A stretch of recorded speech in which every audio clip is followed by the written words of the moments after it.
Et Alex Carrier est avec nous. Tellement content de te parler, Alex. Dave en compagnie d'Antoine et Maxime. Quel match ce soir, quelle victoire. Parle-nous de tes sentiments présentement. Comment te sens-tu après cette belle victoire? Oui, c'est un gros start. Je pense que d'aller chercher la victoire ici pour commencer la série, ça va nous donner de la confiance. On ne se cachera pas, battre Tampa ici deux games de suite, ça sera pas facile. On va s'attendre à une réponse de eux prochain match, mais pour aujourd'hui, on prend les 2 points 100%. Alex, j'ai tellement aimé ton duo ce soir avec Mike Matheson. Vous étiez capable de sortir des coins de patinoire en contrôle de la rondelle. Vraiment, vous avez fermé la porte à l'attaque du Lightning. Parle-moi de cette complicité que vous êtes en train de bâtir. Oui, Mike, c'est tellement un gars qui est bon avec la rondelle. Il est capable de battre un gars un contre un dans le coin pour se créer de l'espace. Puis ça l'aide beaucoup pour les sorties de zone.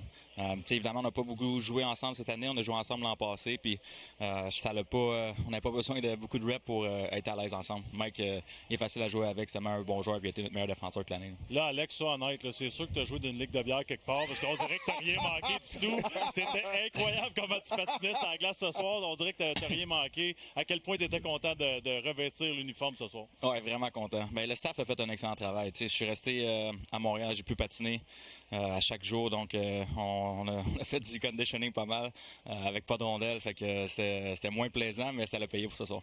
Alex, qu'est-ce qui s'est dit entre la deuxième et la troisième période? Parce que j'ai trouvé qu'il y a eu une réaction. Vous avez beaucoup mieux joué. On dirait que l'équipe vraiment s'est ralliée. On avait un meilleur échec qu'avant. Qu'est-ce qui s'est dit entre la 2 et la 3? Juste de jouer notre game. On n'avait pas beaucoup de chance. Évidemment, cette période-là qu'on a fini avec un gros but, avec Roger et moi, je pense que oui. Là. Je suis pas certain. Oui, je pense que oui aussi. Okay, trop... Oui. Puis, fait qu'on s'est juste dit... Confirmé. Confirmé, exactement. Fait qu'on s'est juste dit de continuer à jouer, que ça allait venir, de jouer de la bonne façon, de continuer à bouger nos pieds. Puis je pense que ça a pris plus que 60 minutes, mais on est allé chercher une grosse victoire. Alex, j'aimerais ça que tu me parles de Slavkovski. Juraj Slavkovski. Est-ce que c'est Chantal qui est là? Non. C'est Renaud. Est-ce qu'on te dérange? Non, c'est bon, allez-y. Hey, Alex, parle-nous de Slavkovski. Quel point? 3 buts ce soir, puis Max l'appelle le monstre, mais je pense qu'on l'a vu ce soir en action, le monstre. Incroyable. D'arriver à un match comme ça et être capable d'en compter 3, c'est un gamer. Je pense qu'on a plusieurs joueurs comme ça dans l'équipe. Puis Slav c'en est un. Il s'est tellement amélioré tout au long de l'année. Il est arrivé, ça m'a frappé au début de l'année quand je l'ai vu arriver. Il était tellement gros, il était fort.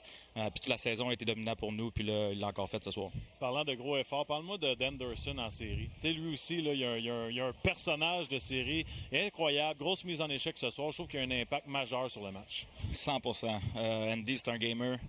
Comme je viens de dire, Slav, c'est un gamer. On en a plusieurs. Andy fait partie de ça.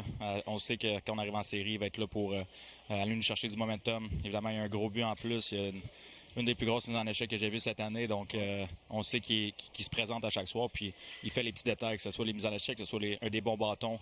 Puis, en plus, il a été récompensé aujourd'hui avec un but. Est-ce que le mot d'ordre, c'est d'envoyer la rondelle dans le fond de territoire de son côté pour être certain qu'il traverse le défenseur de l'autre côté de la barre? C'est le seul mot d'ordre qui est donné par Martin Saint-Louis? Oui, inconsciemment, on le fait tout un peu.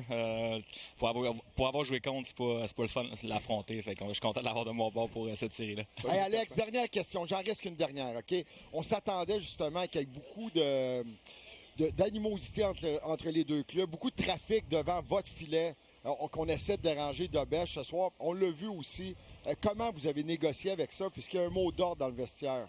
Oui, on savait que ça allait jouer beaucoup en avant du filet. Évidemment, là, il y a eu beaucoup de pénalités aujourd'hui, fait que ça a été un peu moins facile d'aller chercher du momentum puis vraiment de rouler les lignes, avoir du trafic dans le but offensif ou défendre en avant de notre gardien. Mais je pense qu'on a fait un bon travail tout au long du match.